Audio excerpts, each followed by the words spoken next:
A very good evening to all the participants of this webinar from DTRTA Lucknow. I'm Arvind Mishra, Deputy Director, and today we'll be studying consignment accounts part 4 as part of our bookkeeping and account series within the DTRTA Lucknow webinars for 2021. As you're aware, we are doing daily webinars, one in the morning, one in the evening, trying to cover all aspects of the knowledge that is required for any officer or any other employee who's working in the department. So we are continuing with illustration 2.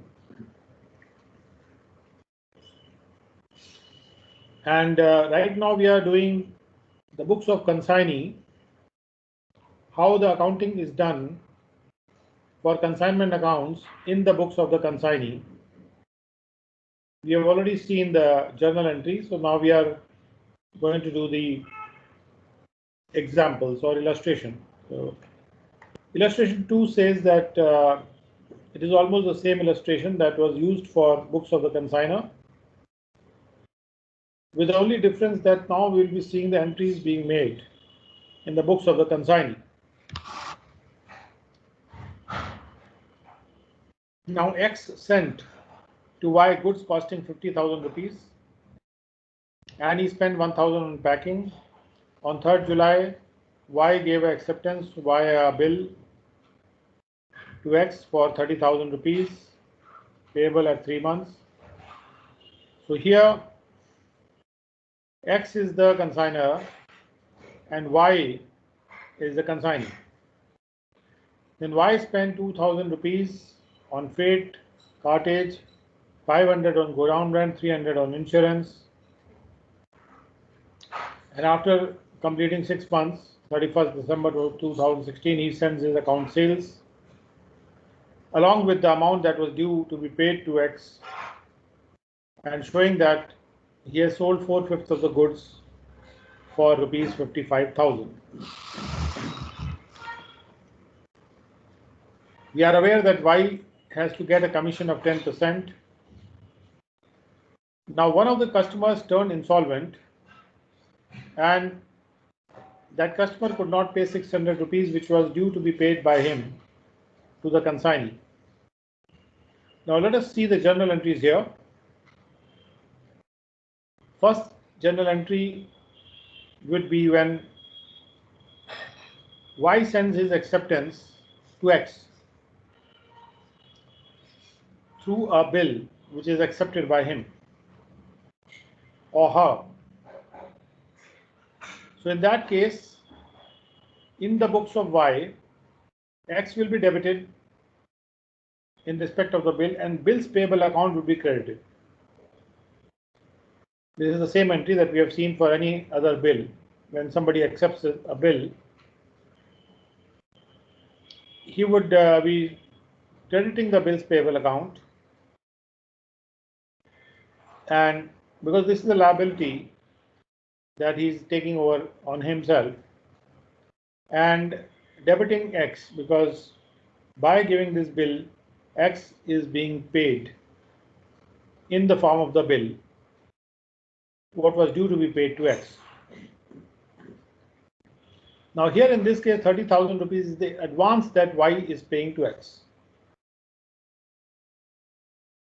Thereafter X will be meeting, Y will be meeting some expenses on the consignment, and those expenses, as you can see here, are mentioned here. Total expenses are shown as 2,800, which is a total of 2,500 and 300. So Y has spent these expenses, and therefore in respect of these expenses, Y would be debiting X because this is a payment which is making on behalf of X, and therefore X is being debited here, but the payment is being made by Y from his bank account, so therefore he is crediting his bank account. This payment is not being made to X. Please remember, this payment is being made to different parties for freight and cartage, for go down rent, and for insurance. But Y is debiting X because he is making the payment on behalf of X. Now later on 6th of October 2016, he meets the bill, which means that he makes the payment from his bank account in respect of the bill to X of 30,000 rupees. On the other hand, Y effects sales. Y has made a sale of 55,000 rupees of the goods which were costing 40,000 rupees, and therefore this is the amount that he is supposed to be paying to X, because he is collecting this amount on behalf of X after selling the goods that X had sent to him or consigned to him. Therefore, he will be crediting X with 55,000 and debiting either the bank if he has received the payment, and if he has not received the payment, if it is a credit sale, then he will be debiting the trade receivable. Now, whenever there is a bad debt,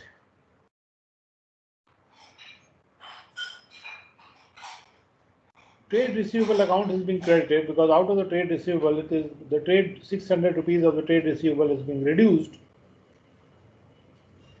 and X is being debited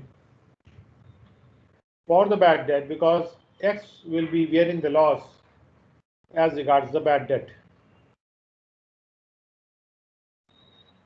That is why X's account is being debited by Y in his books. On the other hand, when commission is earned,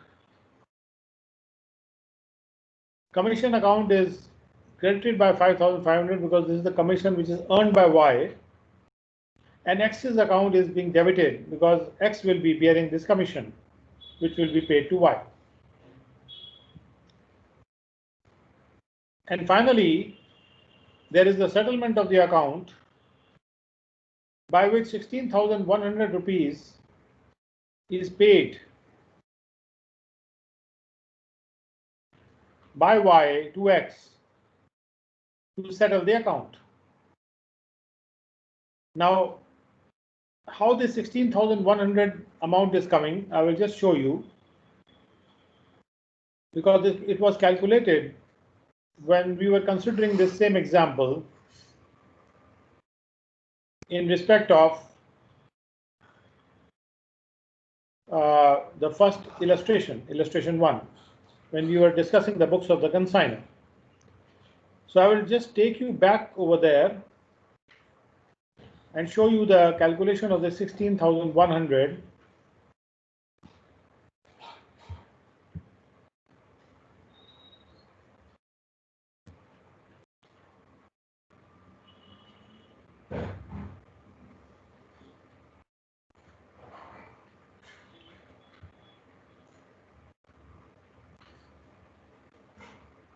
As you can see here, in the books of the consignor, when entries were being made, the consignment account was debited, the consignment account was credited with 55,000 rupees of the sales. So this is the sales made by Y on behalf of X. So he has to make this payment of 55,000 rupees to X. Against this 55,000, he has already paid 30,000 by way of the bill, and he has also paid 2,800 rupees as expenses, and he has also borne a bad debt of 600 rupees. So that bad debt has to be borne by X. Therefore, this bad debt of 600 plus 2,800 is 3,400. This will be also reduced from this 55,000, because 55,000 has to be remitted But out of this 55,000, which Y has to remit, he has reduced this 30,000, which he has already given. He has also reduced 3,400 because he has made this expenditure on behalf of Y, so he need not pay this amount, or he has incurred bad debt of 600 rupees. That also he is going to transfer to X. And thereafter, there is a commission of 5,500 rupees which he has to receive. So he is deducting even this commission from this payment which he has to make. And after deducting all these amounts, he is left with a balance of 16,100. So he sends a check from his bank account of 16,100 to X. So that is the computation or calculation of 16,100. And we are doing the books of the consignee. So in respect of this 16,100, the consignee is crediting his bank account because he's paying a check and he's debiting X with this amount.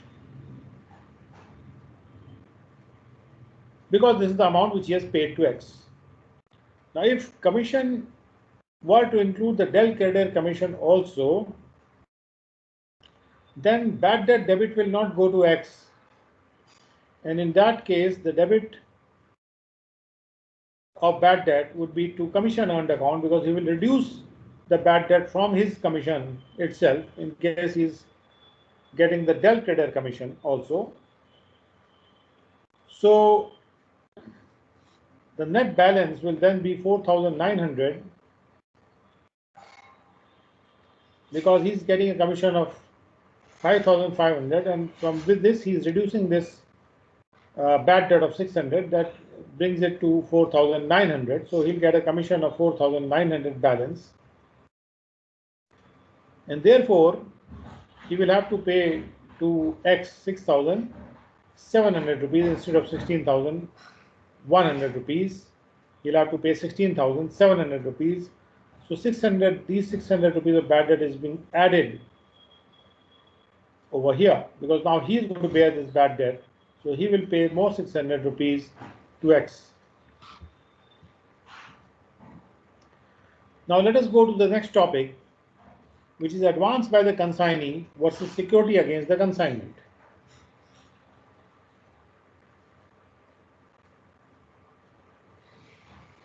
So generally the consignor tells the consignee that or insists with the consignee that he should give him some advance payment in respect of the goods which are consigned. At the time of the delivery of the goods, he should give him some advance payment. So now this advance payment is to be adjusted in full against the amount due by the consignee on account of the goods sold.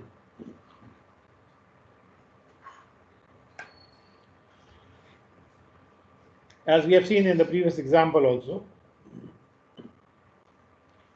But if the advance money which is deposited by the consignee is in the form of security against the goods consigned,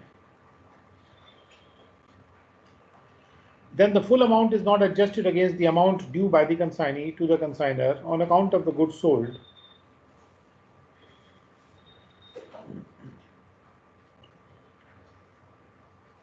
Because here the advance money which is deposited by the consignee is not in respect of the money that is due from him, but it is in respect, it is a form of security against the goods which are consigned. And in that case, the full amount of this advance money is not adjusted against the amount which is due by the consignee to the consignor on account of the goods sold, if there is any unsold inventory left with the consignee. Because if there is an unsold inventory left with the consignee, this amount of advance cannot be totally adjusted against the goods sold, because some amount of security has to be there with the consignor, because some goods are left to be sold and they are with the consignee.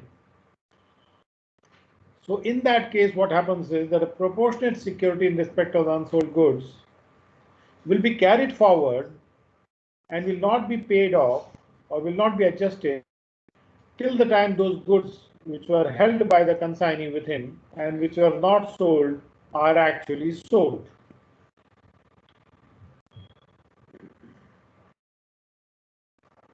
So therefore, as in the previous example, in the illustration 2, we have seen that 10,000 worth of goods were not sold, and therefore this 10,000 will be kept as a security, and out of the 30,000 that was adjusted, only 20,000 will be adjusted, and therefore he will have to pay off 16,100 plus 10,000, which is 26,100 in the end of illustration 2. Now let us take one more example in form of illustration 3. Now Ms. Rakhi has consigned 1,000 radio sets which were costing 900 rupees each to Ms. Geeta. Ms. Geeta is the agent or Ms. Geeta is the consignee on 1st July 2016. And Ms. Rakhi, who was the consignor, has incurred the following expenditure on sending the consignment to the consignee, which is freight of 7,650 and insurance of 3,250. Now Ms. Geeta, who is the consignee, she receives the delivery of the 950 radio sets out of the 1,000 radio sets. She did not receive the delivery of 50 radio sets out of these 1,000 and received the delivery of only 950 radio sets.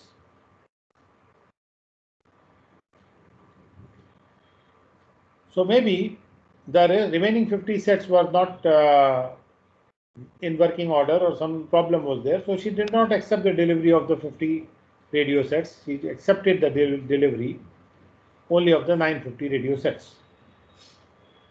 Now an account sale was sent on 30th November, that is after 5 months of the consignment which was received. And this account sale had showed that out of the 950 sets which she had received, Ms. Geeta had sold 750 sets for 9 lakh rupees, and so 200 sets are not yet sold. 200 sets are the unsold sets, and Ms. Geeta has also incurred 10,500 in respect of the carriage charges, so transport charges. Now Ms. Geeta was entitled to a commission of 6% on this sales effected by her, and she incurred expenses amounting to 2,500 rupees for repairing the damaged radio sets remaining in the inventories.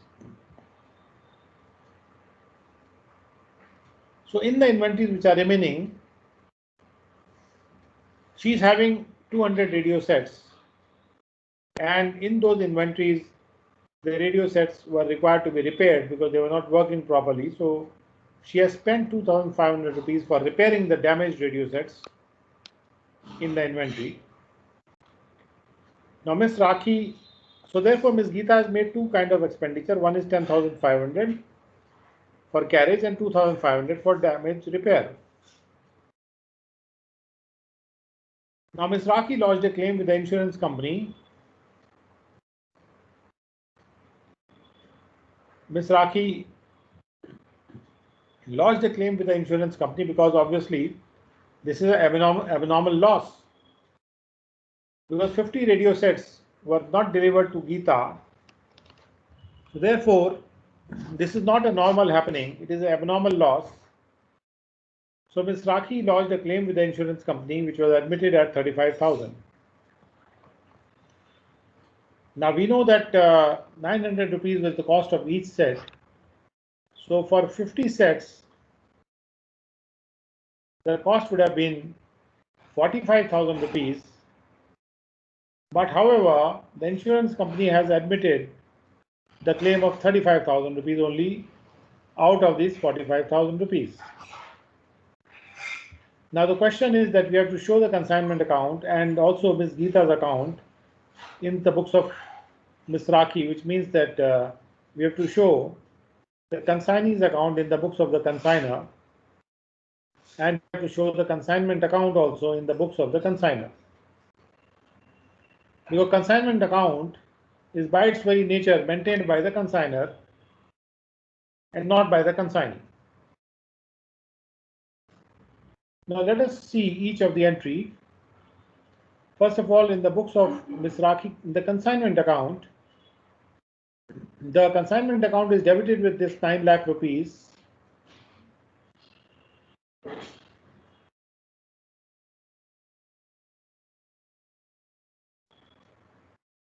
which is 900 into 1000. So consignment account is debited for 9 lakh rupees in respect of the goods which are sent on consignment, which is a debit on the cost of the radio sets, because these were the goods which were sent by the consigner. So she will obviously debit the consignment account with this 9 lakh. On the other hand, she has incurred the freight and insurance charges of 7,650 and 3,250. She has made an insurance. A total amount of 10,900 is being spent by the consigner on sending the consignment to the consignee.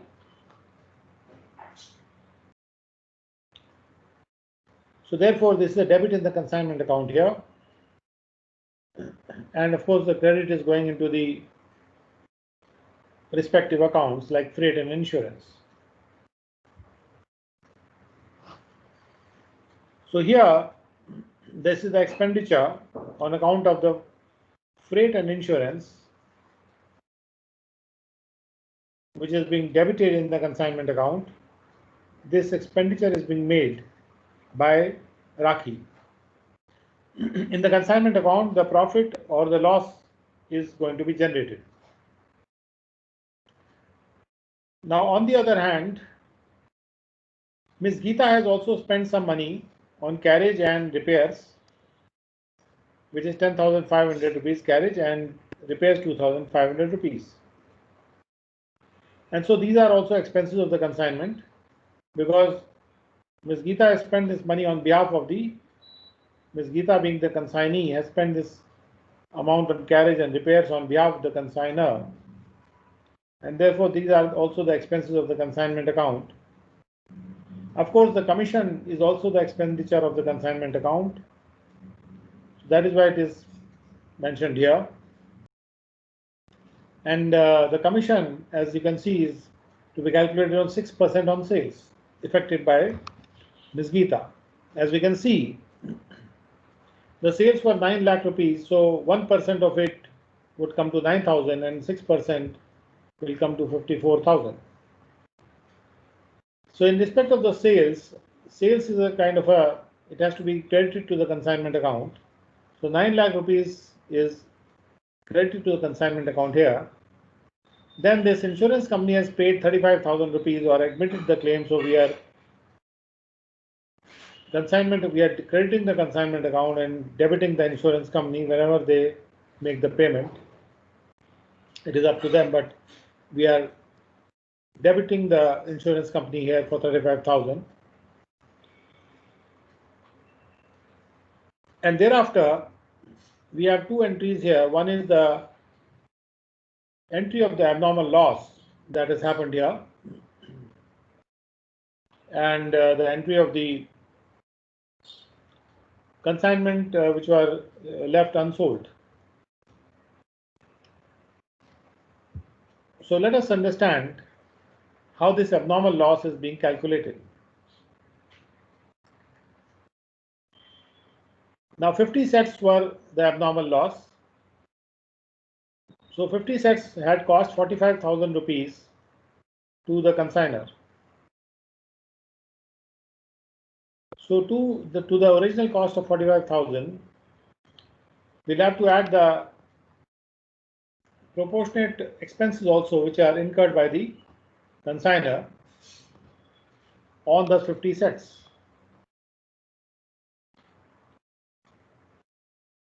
So therefore, since they were total 1000 sets, out of the 1000 sets, 50 sets were actually lost, and therefore out of the total expenses of 10,900 rupees, which we can see here, expenses of 10,900 rupees which were made by the consignor, a proportionate expenses on the 50 radio sets are being taken here and added to the cost here. So here what is being added is the cost to the consignor of the expenses, and proportionate expenses in respect of the expenditure made by the consignor is being added here, and therefore it is coming to 545 rupees, and therefore this amount of 545 rupees will be reduced from 45,000 rupees, and we'll get a gross abnormal loss of 45,545 rupees in all.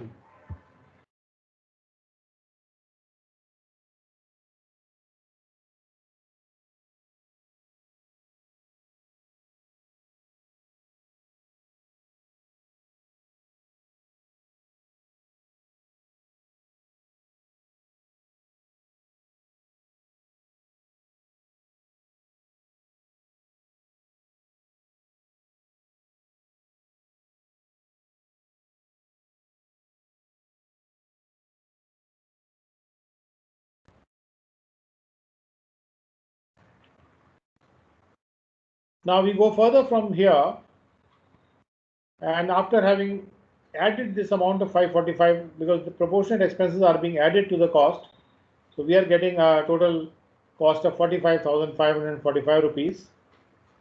Now out of this, since 35,000 rupees was already recovered from the insurance company, so therefore the net abnormal loss that is coming is 10,545 rupees. So this 10,545 rupees is the abnormal loss which is being credited here.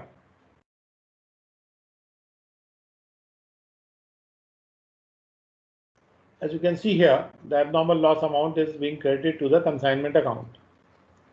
And thereafter, let us see the valuation of the inventory.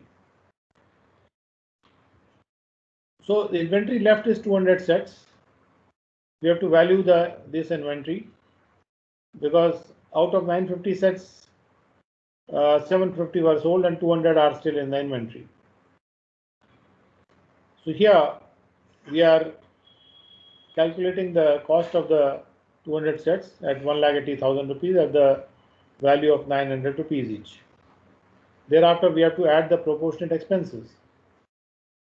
So the proportionate expenses will be 200 upon 1000 out of the 10,900, which are the expenses made by the consignor. Now thereafter, the expenses borne by the consignee on behalf of the consignor.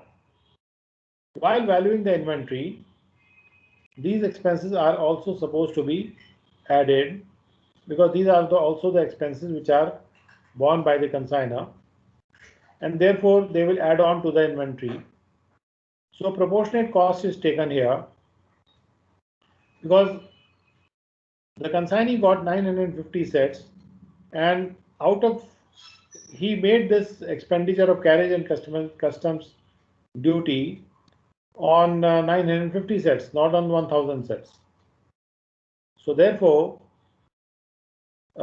since 200 sets, we have to calculate on the 200 sets, and the total expenditure that he made was 10,500 on 950 sets. So therefore, on 200 sets, the proportionate expense comes to 200 upon 950 into 10,500. That comes to 2,211. So this is the proportionate expenses on carriage and custom duty made by consignee on behalf of the consignor. So they add on to the cost of the inventory. So after totaling everything, we are getting 1,84,391, which is the valuation of the unsold inventory that is coming here. Now we have already explained that the abnormal loss is supposed to be credited to the consignment account and debited to the profit and loss account. And that is why this entry is being made, where abnormal loss is being credited to the consignment account and debited to the profit and loss account.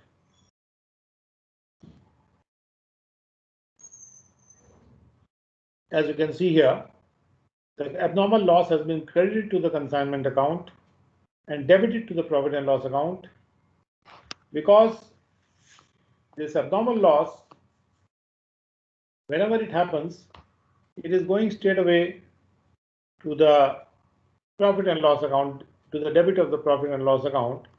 So therefore it is reducing the profit straight away there.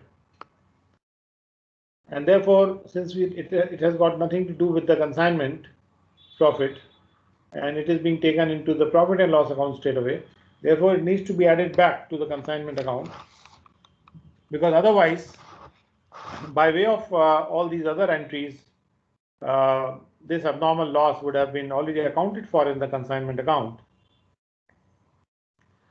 because we are left with less inventory, and therefore we need to add it back in this form over here, 10,545. Now if we had not added this abnormal loss here, supposing abnormal loss had not happened, then inventory amount would have been more, because those sets which were lost, like 50 sets, would have been added over here in the inventory, or they would have been sold. So they would have come to the credit side of the consignment account anyway.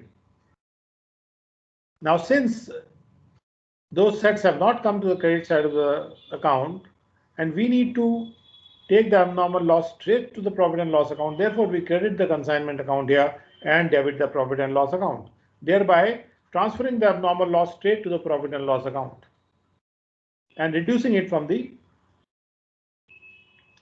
and taking it out of the consignment account. Now, on the other hand, if we look at the Ms. Geeta's account, that is consignee's account, we see that consignee's account is being debited by 9 lakh rupees for the sale, because she has made this sale. So Ms. Geeta will pay 9 lakh rupees for sale of the consignment to the consigner, Ms. Rakhi. Then the consignment account expenses that Ms. Geeta has incurred already, because she has made this payment on her behalf. So she will be reducing this amount, which she has actually paid on behalf of the consigner, from the amount that she is supposed to pay to the consigner of 9 lakh rupees. This carriage and repair is being reduced, and then commission is being reduced here. And after reducing all these amounts, then we get a balance figure of 8,33,000 rupees. So Ms. Geeta will make a check of 8,33,000 rupees, which is a balancing figure, and pay to Ms. Rakhi.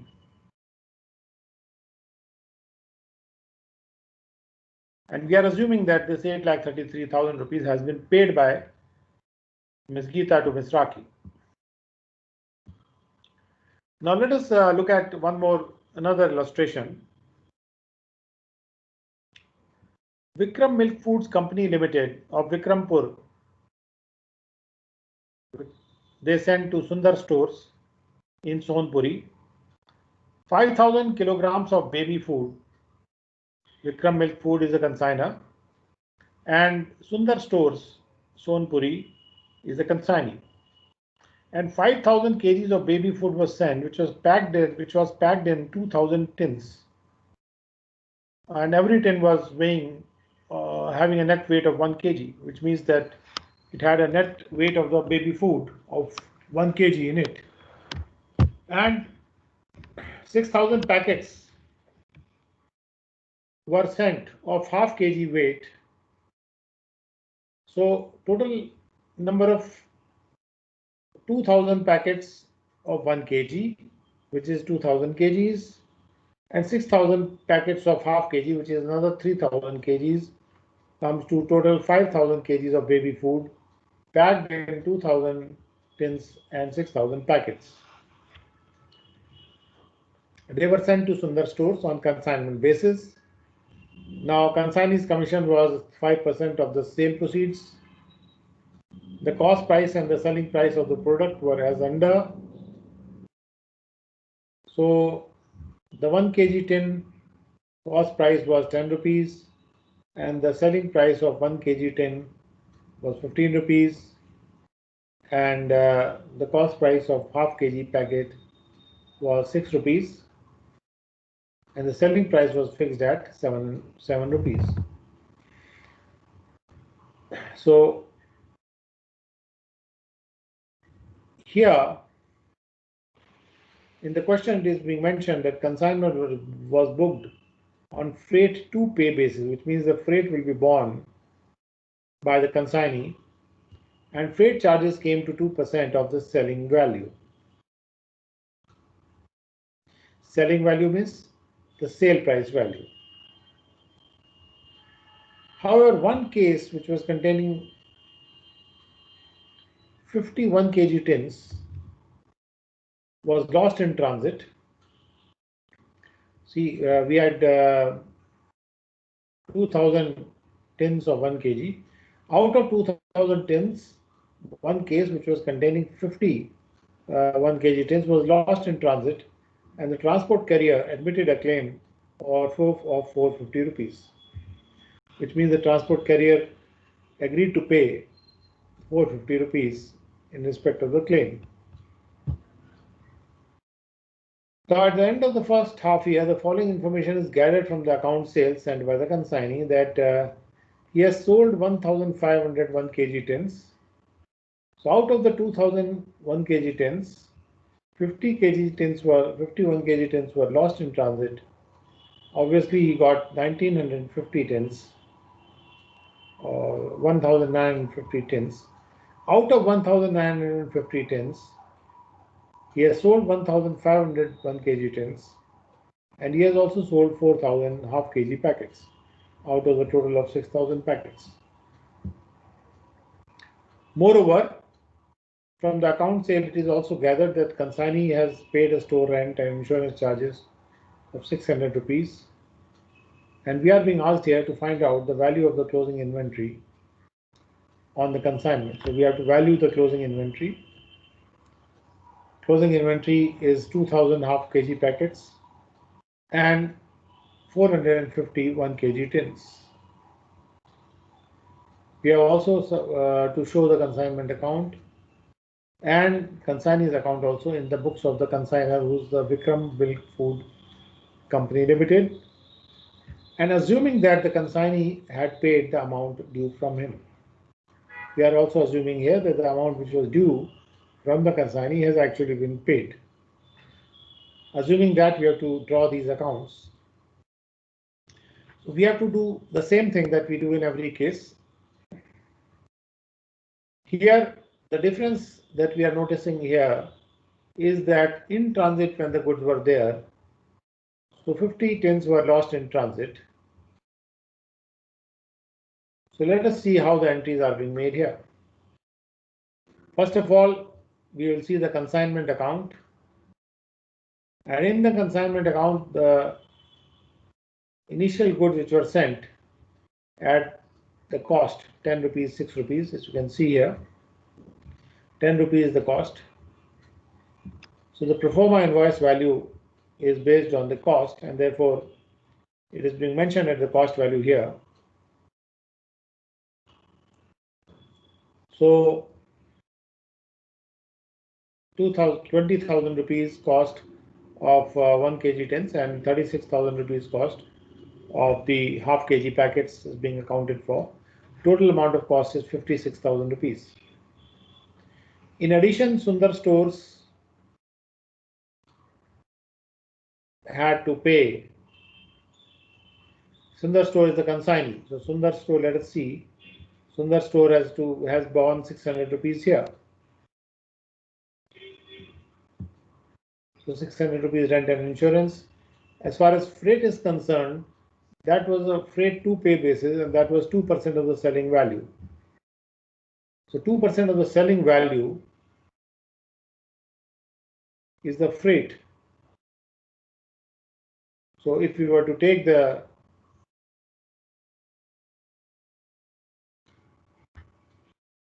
value at the sales, we'll have to calculate the value at the sale price and then take 2% of it. So let us see the calculation here.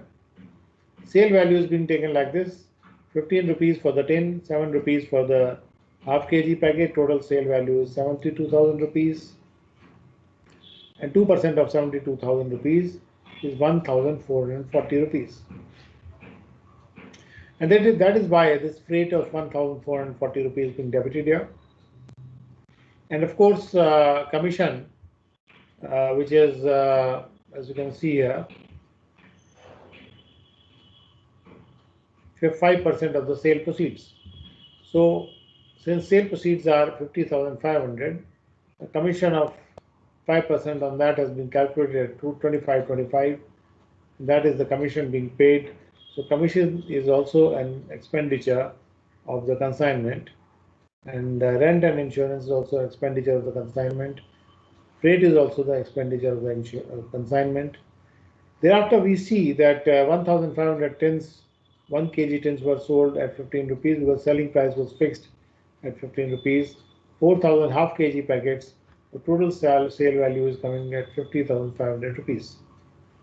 The insurance claim which has been admitted by the transporter is 450 rupees, and the abnormal loss is being added here 65 rupees, and the inventory is being valued at 16,915. So let us see the calculation of the abnormal loss and the inventory.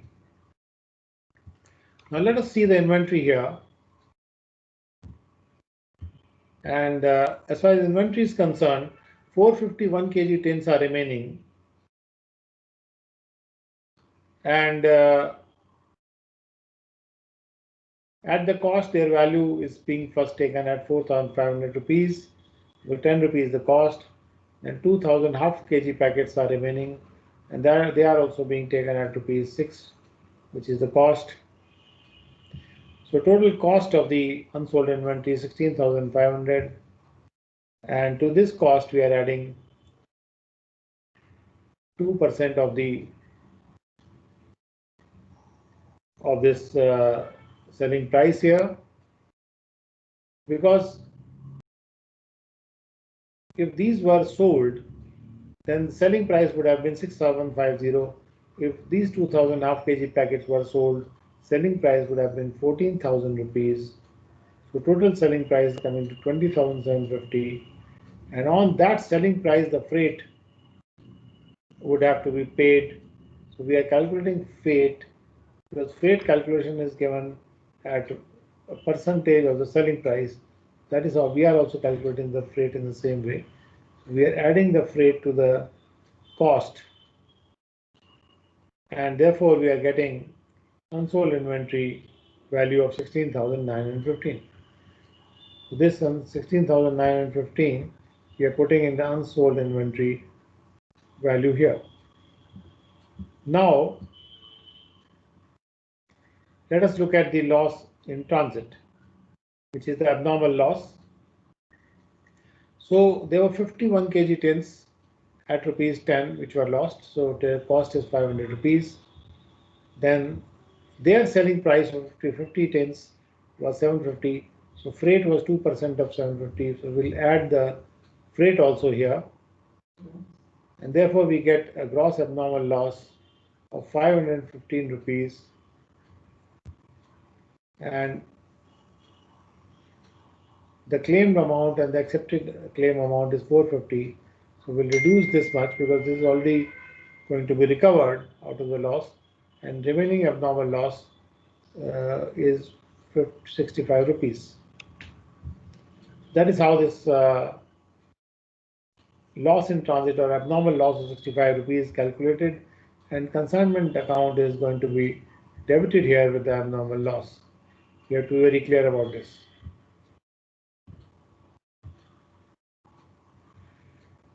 Now let us take illustration 5 into consideration. Sri Mehta of Mumbai, he consigns 1000 cases of goods which were costing 1000 rupees each, and he consigns it to Sri Sundaram of Chennai. So Sri Sundaram of Chennai is the consignee, Mr. Mehta or Sri Mehta is the consigner, and he has sent 1000 cases of goods costing 1000 rupees each to Sri Sundaram. Now Sri Mehta pays the following expenses in connection with the consignment. Sri Mehta, who is the consigner, he is incurring carriage of 10,000 rupees, freight of 30,000 rupees, also incurring loading charges of 10,000 rupees. And then Sri Sundaram sells 700 cases out of the 1000 cases of goods, because he's selling them for the rate of 1400 per case.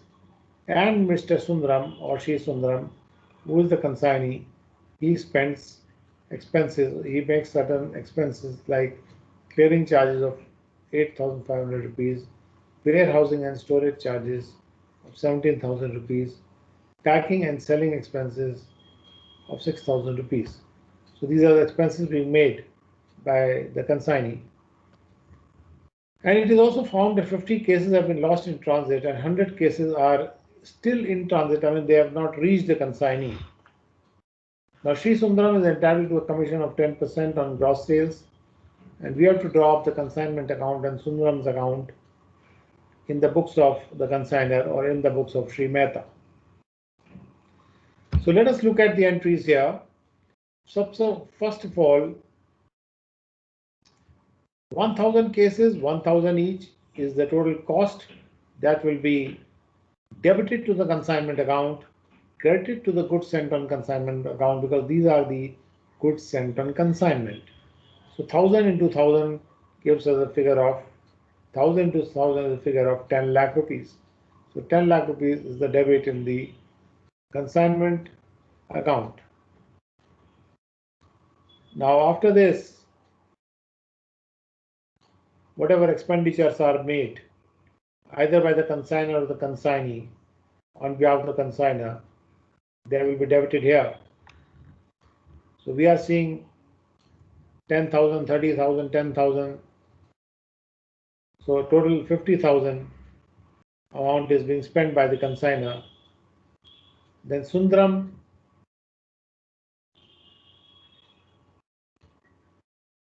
is spending 17,000 plus 6,000, 23,000 and 8,000. It is 31,500 rupees. So 31,000 rupees is spent by the consignee, and commission, consignee gets a commission of 98,000 rupees, and the commission is coming to 10% on the gross sale. So we are putting here gross sale and taking 10%, and therefore gross sale is 9,80,000 rupees. 10% of it is commission paid. Thereafter, on the sales side, Sundaram has sold how much? Let's see. 700 cases into 1400. 14 into 7 is 98. So 98, 9,80,000 worth of items that he has sold. And then we'll have to put loss in transit, which is abnormal loss of 50 cases. So abnormal loss has been credited here, and then final inventories are being valued. So let us calculate, let us see the calculation of the abnormal loss.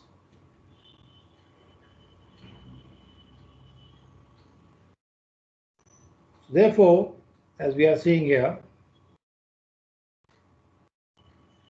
50 cases were lost.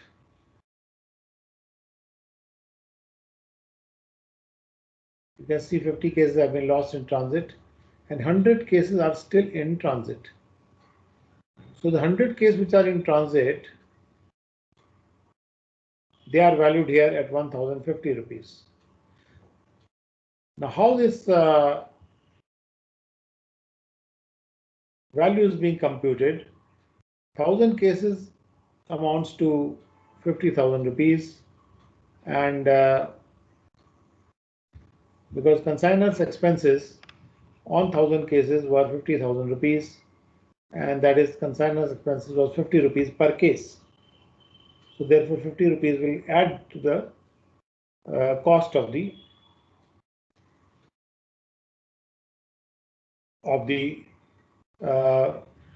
inventory when we are adding 50 rupees here. So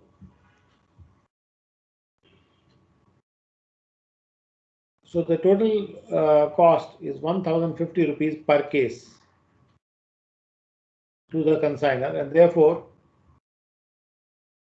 when these 50 are lost, then we say the abnormal loss, because the loss is in transit. The loss has not taken place when the goods were with the consignor. If the loss had taken place when the goods were with the consignor, the expenses which were borne by the consignor may also be included here. But here, since the loss is in transit, only the expenditure of the consignor, not the expenditure made by the consignee on behalf of the consignor, will be added here. Therefore, only 50 rupees is being added as the cost of the consignor, and therefore 1,050 is the cost of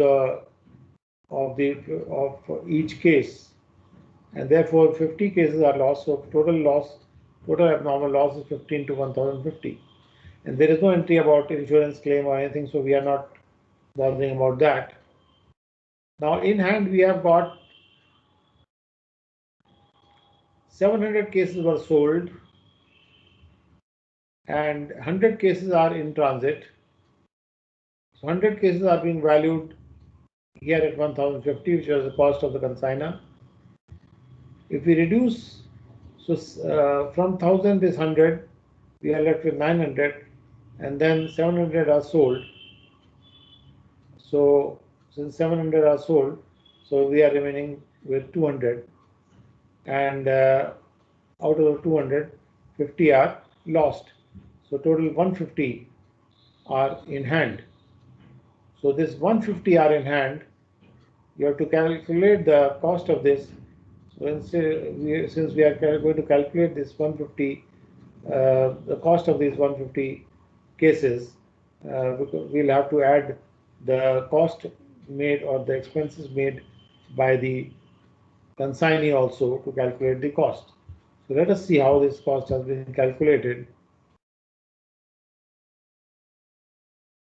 Now Sundaram has incurred 8,500 rupees on clearing 850 cases, because Sundaram has got total, he has cleared 850 cases because he has he could have got 9 out of 1,000 cases which were sent to him. 100 have not yet reached, but out of the remaining 900, 50 had been destroyed, so 850 cases only. So on 850 cases, he has borne 8,500 rupees as warehousing charges on 850 cases. So this comes to 10 rupees per case. So while valuing the closing inventory with the agent, 10 rupees per case has been added to cases in hand with the agent. And therefore, as we can see here,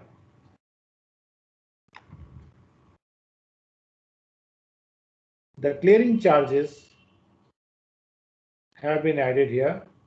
However, the warehousing and storage charges and the packing and the selling expenses, they are not being added. Only the clearing charge, because when the goods were received, clearing charges were undertaken.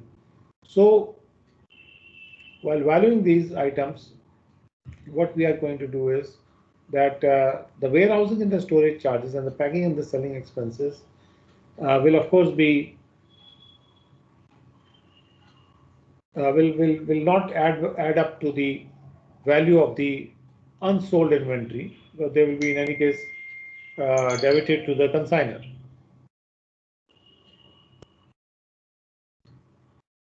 And these warehousing and storage charges are incurred once the goods have already reached after goods have reached the consignee. But clearing charges have been incurred for bringing the goods to the location and condition of the consignee. So all those charges which are incurred for bringing the goods to that condition and to the location of the consignee will be added to the valuation of the unsold inventory. But those expenses which are incurred after the goods have come to the location and condition of the consignee, they will not be added to the calculation of the consignment inventory. So that is why only 10 rupees are being added here, and therefore 1060 rupees the cost, and that is being multiplied by 150 rupees to get a value of 1,59,000 rupees. So that is how the consignment inventory is being valued. The 100 rupees, the 100 cases which are still in transit, they have not been cleared. So no clearing charges are being added to them, and that cost of them is only 1,050 rupees, which includes the expenditure incurred for sending the items by the consignor. Now total inventory is 2,64,000 rupees.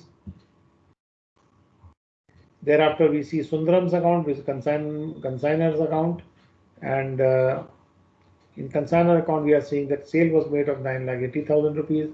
Out of that, some expenses have been incurred by consignee, which is 31,500 rupees.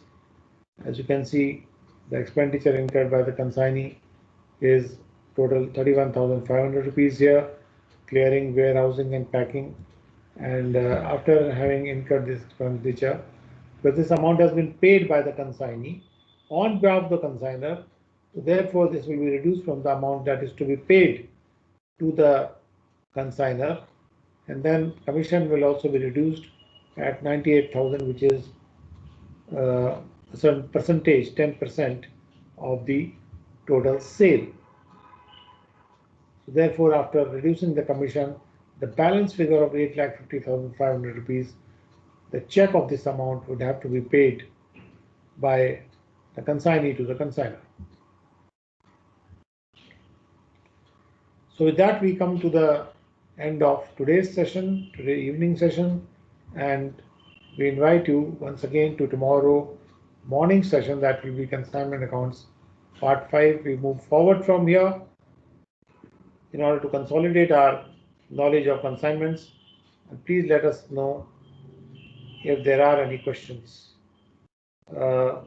anytime.